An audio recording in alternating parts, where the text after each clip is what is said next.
I am so grateful for all the special people who have helped me out throughout the year, which is why when the holiday comes around, I love thanking them all by giving them something sweet and homemade. This year, I've decided to give gift tins brimming with our decadently delicious Holly Jolly Fudge. Let me show you how easy it is. The first thing we do is combine some butter with sugar, heavy cream, and salt in a saucepan, and bring it to a boil.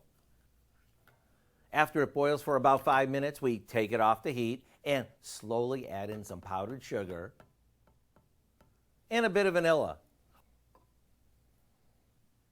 Once it's super smooth, we stir in some red and green candied cherries that we've coarsely chopped up.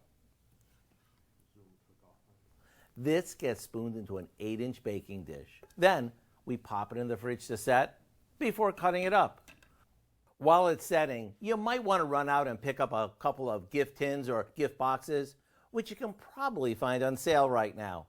There's nothing nicer or more personal than a homemade gift made with lots of TLC. So whether you need something special for a teacher, hairdresser, or a coworker, this is the way to go. To get the step-by-step instructions for our Holly Jolly Fudge, simply visit our website.